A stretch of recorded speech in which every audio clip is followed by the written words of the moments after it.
Buat kamu yang pernah diremehkan, buat kamu yang dianggap rendah, buat kamu yang dipandang sebelah mata, dan mungkin dianggap tidak ada di dunia. Assalamualaikum teman-teman, aku pengen ngebahas tentang sesuatu yang tadi sempat aku highlight di awal. Bahwa ternyata rejection atau penolakan adalah sesuatu yang paling menyakitkan ya dalam hidup. Gimana ya caranya? Sebenarnya gak ada yang tahu jawaban pastinya seperti apa. Karena baik aku, dia, kalian, mereka, siapapun orang di dunia ini, kita tuh hidup baru sekali kan. Jadi gak tahu gimana harus melalui hidup ini. Kalau misalnya kita pernah salah, pernah gagal, pernah ditolak, dan pernah melakukan kesalahan serupa, ya wajar, kita manusia. Tugas kita adalah belajar dari kesalahan itu. Karena gak pernah ada yang hidup 2 kali di dunia ini. Kecuali kamu mempercayai teori reinkarnasi. Oke, teman-teman semuanya, aku pengen tahu nih, kalau kamu pernah diremehin, kalau kamu pernah direndahin, kalau kamu pernah dianggap nggak ada gitu ya, apa sih yang kamu lakukan? Aku pengen kasih tips praktis yang akan bisa ngebikin kamu berefleksi lagi. Pertama, aku pernah mengalaminya nih, aku pernah ngelaluin situasi yang sama.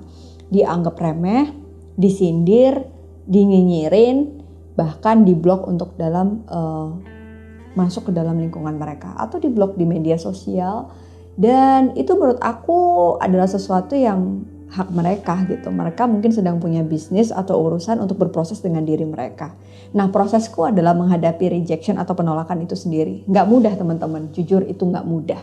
Nggak pernah ada teori yang kita dapetin di sekolah, nggak pernah ada teori yang kita dapetin di lingkungan rumah, bahkan orang tua kita nggak pernah ngasih pelajaran tentang gimana kalau kamu ditolak sama teman kamu. Yang diajarin adalah gimana kamu harus makan yang baik di atas meja makan dengan garpu dan sendok, kamu harus mandi, kamu harus life skill. Yang menurut aku penting menghadapi penolakan adalah cara kita untuk bertahan di dunia yang nggak tahu nih, dunia itu nggak selalu indah.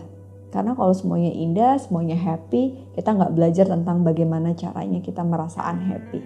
Nah, poinnya 2 hal nih teman-teman. Yang pertama, lakukan dengan cara bertanya ke diri kamu. Apakah orang itu penting dalam hidup kamu? Self urgency-nya apa? Kalau kamu mau nanya ke dia. Contoh nih ya, aku pernah di-reject atau ditolak atau dijauhin sama 2 orang dalam hidupku. Sama-sama baik hubungannya, sama-sama dekat. Mereka termasuk circle 1ku.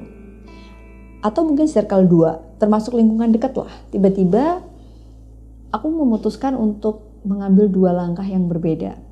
Langkah pertama untuk mereka yang menjauhiku dan aku putuskan untuk tidak mau dekat sama mereka lagi. Aku akan tidak melanjutkan komunikasi itu. Maka I give permission to myself untuk membuat boundaries yang membuat aku happy. Artinya silahkan kamu menjauhiku, it's okay. Yang penting kita sudah sama-sama tahu dan aku juga say sorry atas kesalahanku. Masalah dimaafin atau enggak itu urusan dia, yang penting aku minta maaf dan aku berusaha memaafkan dia meskipun tidak bisa dekat lagi sama dia.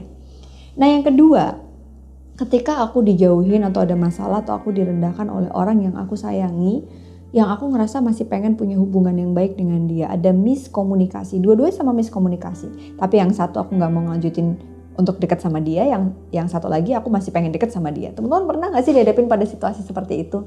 Nah untuk orang yang masih pengen kita perjuangkan dekat sama kita, maka yang aku pilih adalah mengkomunikasikannya. Mencoba untuk meluruskan miskomunikasinya di mana gitu.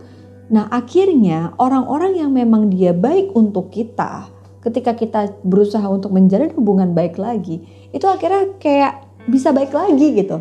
Tapi kalau memang dia nggak baik untuk kita, meskipun kita udah berusaha keras untuk memperbaiki hubungan baik sama dia akan pergi dan menjauh. Percaya nggak sih teman-teman? Itulah kehidupan, seleksi alam. Nggak pernah ada manualsnya, dan kalau kamu ngelakuin kesalahan itu wajar. Tugas kita adalah belajar dari kesalahan. Jadi poinnya, tanya ke diri kamu, apakah dia penting dalam hidupmu? Matter nggak untuk bisa nanya ke dia, kenapa kamu menolakku, kenapa kamu ngeremehin aku, kenapa kamu ngejauhin aku. Kalau misalnya dia nggak matters dalam hidup kamu, so pilihlah untuk goodbye. Jangan ragu, karena kebahagiaanmu adalah utamanya. Yang kedua adalah teman-teman, making peace with your past. Gimana kita berdamai dengan masa lalu, itu yang susah banget ya. Kadang udah ngejauhin, udah lama nih nggak ketemu orang tersebut, tapi untuk bisa berdamai itu kayaknya it needs a daily practice gitu, butuh latihan tiap hari.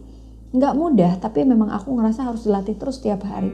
Gambarkan hidup ini adalah isinya happy semua, happiness semua. Kita pasti nggak butuh ke konselor, kita nggak butuh cerita, dan kita nggak butuh cara struggle untuk how to be happy.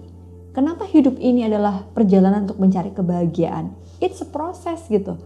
Jadi memang happiness itu bukan sesuatu yang kita cari untuk otomatis kita dapat, tapi melalui prosesnya kita berusaha untuk membentuk happiness itu. Jadi it's a process. Nah, proses kenapa kita bertanya gimana caranya bahagia? Pasti harus ada perasaan tidak bahagia dulu. Kalau hidupmu semuanya bahagia, maka justru pertanyaan terbesarnya, kamu tidak pernah merasa tidak bahagia. Jadi kamu tidak mencari cara untuk bahagia dan kamu merasa tidak hidup dalamnya. Unhappy akan mewarnai hidup kita sehingga kita merasa happy. Selamat berjalan dalam ketidakbahagiaanmu, karena dalam prosesnya kamu akan menemukan kebahagiaanmu. Katakan pada diri kamu, mantra ketiga. There is something to be said about choosing yourself even in the face of rejection. Katakan pada dirimu bahwa ini pilihanmu, yaitu menghadapi penolakan. Resapi dan akhirnya kamu akan bahagia atas apapun penolakan itu. Thank you udah nonton Alsa Channel, dan kalau kamu memang termasuk orang-orang yang menolak orang lain dalam hidupmu, itu pilihanmu. Tapi kamu harus siap untuk ditolak juga oleh orang lain. Assalamualaikum.